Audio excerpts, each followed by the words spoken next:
Assalamualaikum warahmatullahi wabarakatuh. Halo teman-teman, perkenalkan nama saya Elizabeth Veronica Besu dari Farmasi 6A. Selaku perwakilan dari kelompok, akan menjelaskan materi mengenai analisis senyawa berbahaya dalam perfum dengan kromatografi gas spektrometri massa berdasarkan material CVT datasheet atau MSDS. Nah, sebelum menjelaskan materi berikutnya, izinkan saya untuk memperkenalkan teman-teman saya yang membantu saya dalam menyusun materi ini. Yang pertama, ada Oliva Ojawa, Indriani Marita Rambuluba, Putri Ayu Laraswati, Grave Maria S. Manuhutu, Waode Yuniarti, Alfred Kaba, dan Crispianus Christian Ate. Nah, untuk materi lebih lanjut, ayo simak video berikut ya. Jadi baik teman-teman, sebelum memasuki materi inti, perlu kita ketahui dulu bagaimana sejarah dari perfum. Nah, riwayat perfum telah ada sejak zaman Mesopotamia kuno, sekitar lebih dari 4000 tahun yang lalu. Pada zaman dahulu, orang-orang menggunakan tanaman herbal, rempah-rempah, dan bunga dan dicampurkan bersama untuk membuat wewangian. Selanjutnya, pada pertengahan abad ke-15, perfum mulai dicampur minyak dan alkohol. Meskipun demikian, perfum baru mengalami kemajuan pesat pada abad ke-18, dengan munculnya beragam aroma wewangian dan botol yang indah.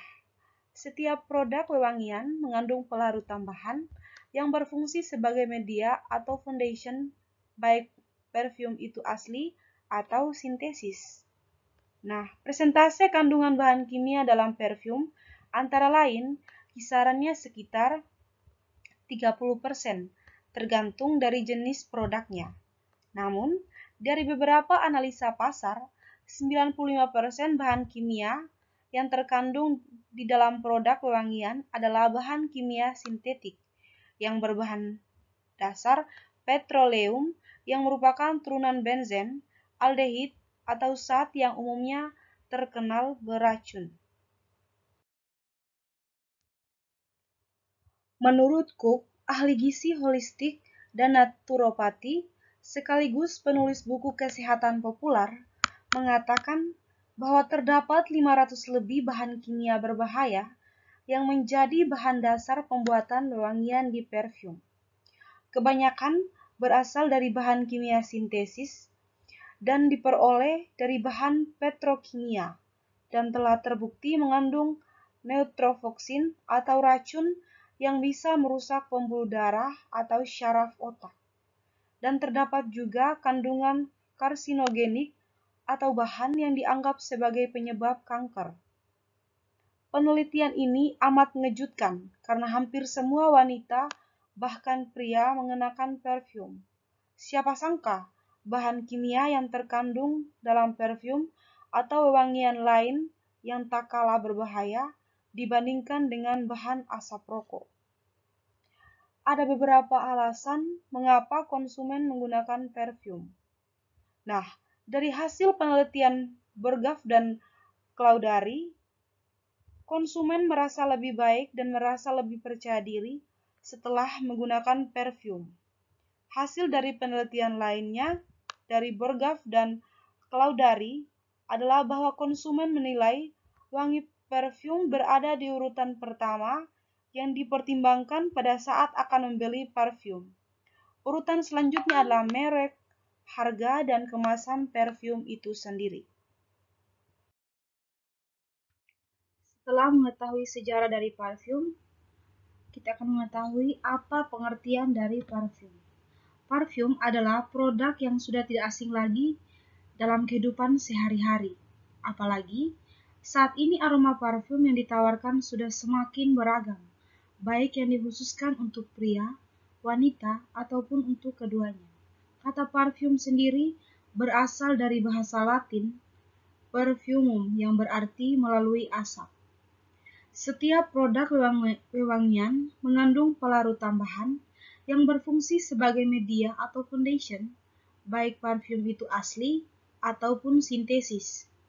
Persentase Kandungan bahan kimia dalam parfum antara lain kisaran 30%, tergantung dari jenis produknya.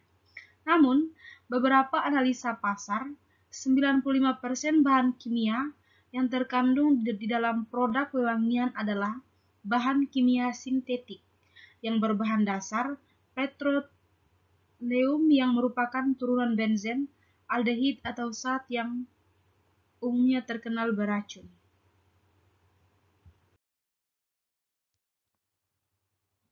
Dalam menganalisis parfum, kita memerlukan suatu metode penelitian.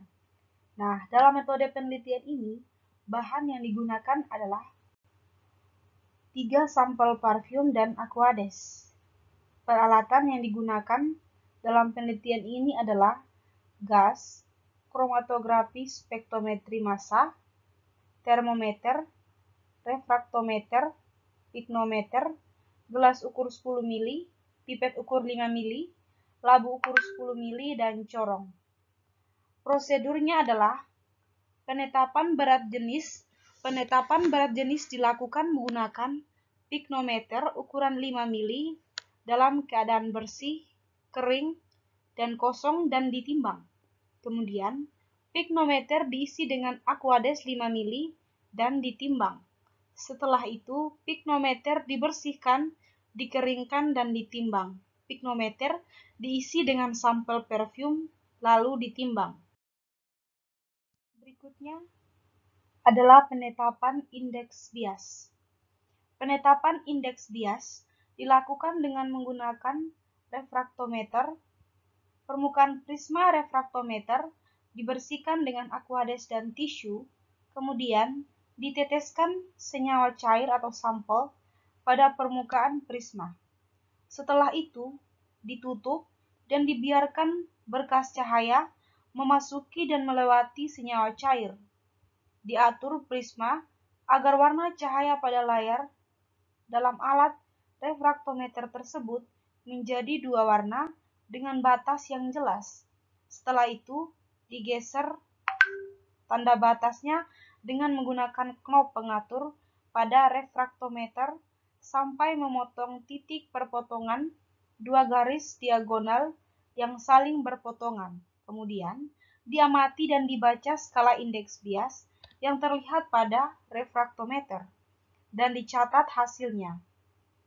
Setelah selesai pengukuran, dibuka penutupnya dan dibersihkan permukaan prisma dari sampel sampai bersih. Yang berikut ada analisis sampel dengan kromatografi gas. 3 sampel parfum yaitu sampel A, B, dan C masing-masing diambil 1 mili dan dimasukkan ke dalam labu ukur yang berpenutup. Selanjutnya, ketiga sampel tersebut dianalisis dengan kromatografi gas spektrometri massa. Nah, di sini ada gambar yang sebagai contoh kromatogram sampel parfum A, di mana puncak yang pertama merupakan zat pelarut, puncak yang kedua adalah zat pengikat, dan puncak yang ketiga adalah zat pewangi. Nah, berdasarkan contoh kromatogram, pada gambar yang ketiga dapat dilihat bahwa senyawa yang terikat lebih kuat dengan fasa diam, akan tertahan lebih lama di dalam kolam, sehingga waktu retensi senyawa lebih panjang, di mana puncak kromatogram yang ada pada kromatogram kemudian dikelompokkan menjadi 3 kelompok dalam parfum, yaitu yang pertama seperti yang dijelaskan bahwa merupakan senyawa pelarut, yang kedua adalah senyawa pengikat, yang ketiga adalah senyawa pada puncak di mana ia berfungsi sebagai zat pewangi dari sampel parfum A. Puncak pada kromatogram di atas memiliki luas area yang dinyatakan dengan persen, di mana puncak-puncak memiliki persen luas antara 1% sampai dengan 16,75%. Selanjutnya akan dilakukan analisis spektrometri massa. Nah, di sini ada analisis sampel dengan spektrometri massa, di mana telah ada gambar sebagai contoh fragmentasi massa sampel parfum A dari puncak 1 pada gambar yang ketiga tadi. Nah, gambar yang keempat ini menunjukkan bahwa fragmentasi massa di mana sampel parfum A dari puncak 1 pada gambar yang ketiga dibandingkan dengan nilai SI atau Similarity Index pada pustaka instrumen kromatografi gas spektrometri massa. Angka SI yang lebih besar dari 95% dianggap menyerupai fragmentasi puncak 1 pada senyawa A, sehingga disimpulkan bahwa puncak 1 tersebut adalah metanol. Bila ditemukan nilai SI yang sama dari fragmentasi sebuah puncak, maka dipilih fragmentasi senyawa dengan berat molekul terendah sebagai fragmentasi puncak yang dianalisis. Nah, yang berikut ada hasil dan pembahasan. Dalam penelitian ini, selain melakukan analisis secara kimia, dilakukan analisis secara fisik, di mana tujuan dari analisis secara fisik yaitu untuk mengetahui identitas dari sampel parfum. Analisis fisika meliputi wujud sampel, berat jenis, dan indeks. Berikut adalah data hasil dari analisis maupun kimia yang dijabarkan melalui tabel. Maka, di sini saya akan menjelaskan hasil dari analisis ketiga parfum yaitu sampel A, B, dan C secara fisika dan kimia. Nah, analisis fisika meliputi 4 jenis yaitu akan menganalisis wujud, bau, berat jenis, dan indeks bias. Di mana ketiga sampel tersebut berwujud cair dan berbau seperti melati, namun memiliki berat jenis yang berbeda. Sampel A adalah 0,892 gram per mili, sampel B memiliki berat 0,771 gram per mili, sampel yang C memiliki berat 1,031 gram per mili. Nah, akibat perbedaan berat jenis ketiga sampel tersebut, maka ketiga sampel ini memiliki indeks bias yang juga berbeda, yaitu sampel A memiliki indeks bias 1,420, sampel B memiliki indeks bias 1,366, sampel C memiliki indeks bias 1,358. Nah, setelah melakukan analisis kimia, di sini kita masuk pada hasil dari analisis sifat-sifat kimia, di mana terdiri dari 3 komponen, yaitu pelarut, zat pengikat, dan komponen pewangi. Nah, pelarut dari sampel A adalah metanol, pelarut dari sampel B adalah etanol, dan 1,2 butanediol. Sampel C memiliki pelarut etanol juga. Nah, zat pengikat dari ketiga sampel tersebut adalah zat pengikat dari sampel A adalah 3-etoksi 1-propanol limonena dipropilen glikol. Nah, sampel B memiliki zat pengikat 2,2 hidroksipoksi dan 1 propanol. Sampel C tidak memiliki zat pengikat berdasarkan hasilnya. Nah, di sini ada yang ketiga, komponen pewangi. Komponen pewangi yang dimiliki oleh sampel A adalah dehidrozamat, kemudian alfa-bakstrit, dan sinamaldehid. Sampel B memiliki zat atau komponen pewangi yaitu metil dehidrojamonat, dan sampel C memiliki komponen pewangi metil dihidrojamenat. GCMS.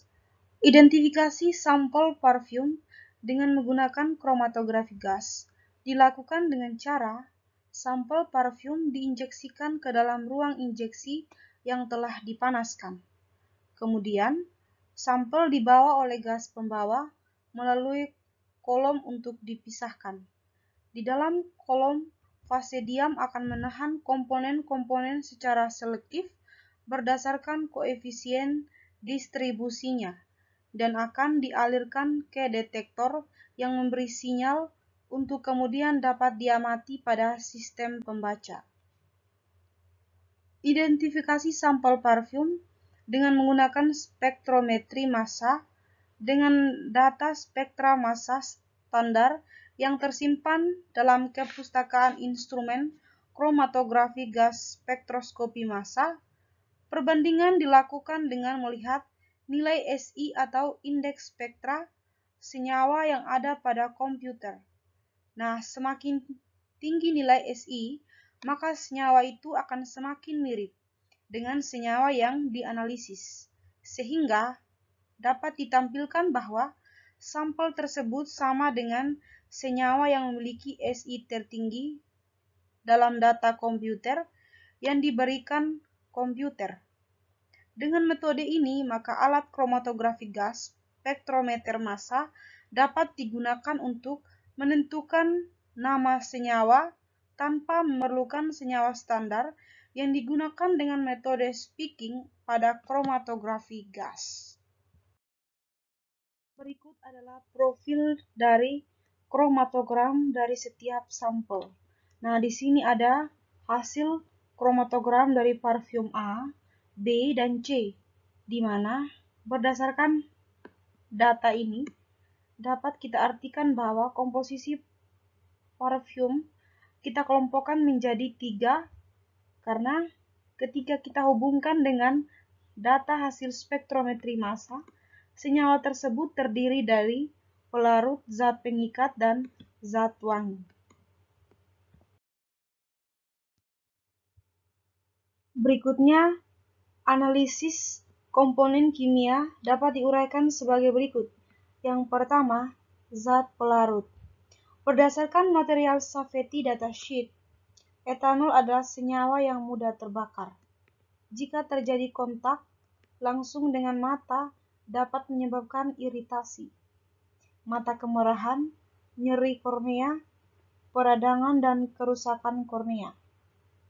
Selain itu, bahaya untuk kulit jika dalam waktu pendek maupun panjang dapat menyebabkan kulit kemerahan, gatal, peradangan, bahkan jika digunakan berulang-ulang dapat menyebabkan reaksi alergi kulit pada sebagian kecil individu atau manusia.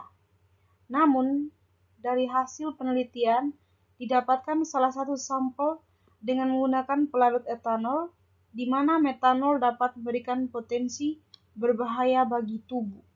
Yang kedua, zat pengikat atau fiksatif. Zat pengikat adalah suatu zat alami atau sintesis yang digunakan untuk mengurangi tingkat penguapan dan meningkatkan stabilitas ketika ditambahkan ke komponen volatil dengan tujuan memungkinkan produk akhir untuk bertahan lebih lama dengan menjaga aroma aslinya.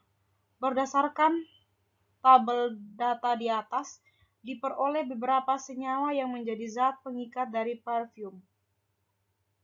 Selain itu, dari data material Safety datasheet juga menyebutkan bahwa dari masing-masing senyawa tersebut dapat memberikan efek negatif meskipun tidak terlalu berbahaya.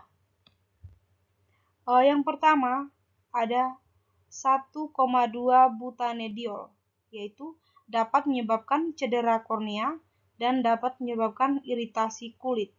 Yang kedua ada 3-etoksi-1-propanol, dapat menyebabkan iritasi pada kulit dan jika berulang dapat menyebabkan dermatitis yang ditandai dengan kemerahan atau pembengkakan.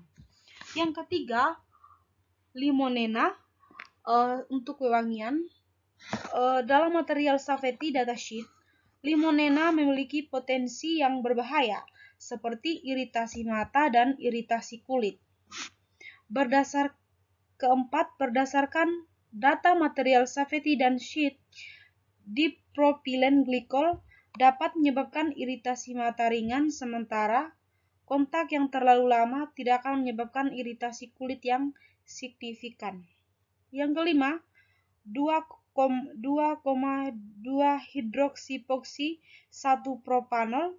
Berdasarkan material Safety datasheet menyebutkan bahwa ada gambaran darurat dari senyawa ini, di mana cairan dan uap yang mudah terbakar dapat menyebabkan kerusakan organ seperti mata dan kulit. Nah, yang keenam, 3,3 oksibis 2 butanol. Senyawa ini menurut literatur Ala dan kawan-kawannya menyebutkan bahwa senyawa feromon yang terdapat pada belalang daun ini menunjukkan bahwa dalam sampel parfum tidak boleh digunakan karena merupakan feromon bagi serangga.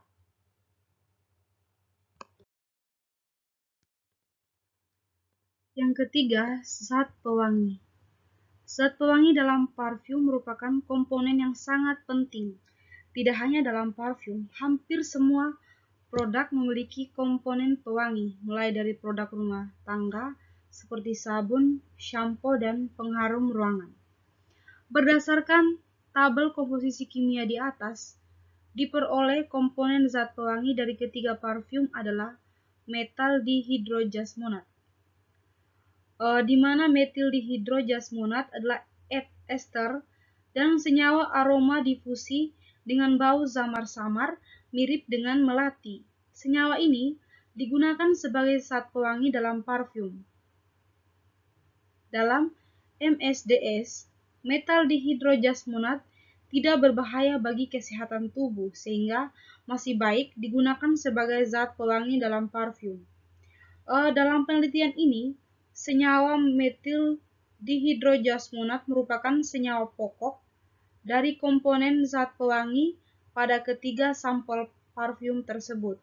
Namun, selain senyawa metal dihidrojasmonat, terdapat juga senyawa alfa-heksil cinnamaldehyde, di mana berdasarkan MSDS, jika senyawa ini tertelan akan menyebabkan aspirasi ke dalam paru-paru dengan resiko pneumonitis kimia dan konsekuensi serius bisa terjadi. Ada beberapa bukti yang menunjukkan bahwa senyawa ini dapat menyebabkan iritasi mata dan kerusakan pada beberapa orang, dan dapat menyebabkan luka seperti lecet, terkelupas, atau kulit yang iritasi dan tidak boleh terkena senyawa ini. Yang berikut kesimpulan. Dari ketiga sampel parfum yang dianalisis menunjukkan adanya senyawa yang menjadi faktor penentu aroma parfum tersebut. Senyawa tersebut adalah metal dihidrojasmonat dan berdasarkan material safety datasheet dari masing-masing senyawa menunjukkan bahwa hampir semua senyawa dalam parfum mempunyai potensi bahaya bagi penggunaannya jika melebihi batas paparan. Oke, berdasarkan materi yang tadi saya jelaskan, di sini telah dicantumkan literatur atau jurnal yang digunakan dan telah ada daftar pustaka yang dicantumkan. Berdasarkan materi tersebut, dapat saya ambil suatu kesimpulan bahwa pentingnya bagi seorang farmasi untuk menganalisis atau belajar tentang analisis parfum agar mengetahui komponen apa saja yang ada dalam parfum sehingga dapat mengedukasi ke masyarakat luas sehingga masyarakat dapat memilih produk apa saja yang cocok atau yang baik dan yang tidak baik untuk kulitnya. Seperti yang dikatakan oleh Lord Brown, perfume is the key to our memories, yang artinya parfum adalah kunci dari kenangan kita. Harapan saya, teman-teman yang menonton video ini dapat memahami mengenai analisis parfum dari ketiga sampel yang digunakan dan komponen apa saja yang berbahaya dan tidak berbahaya bagi kulit. Berikutnya ucapan terima kasih kepada teman-teman yang telah menonton video ini dan teman-teman saya yang telah membantu menyusun materi ini. Sekian dari kami, apabila ada salah kata mohon dimaafkan. Terima kasih.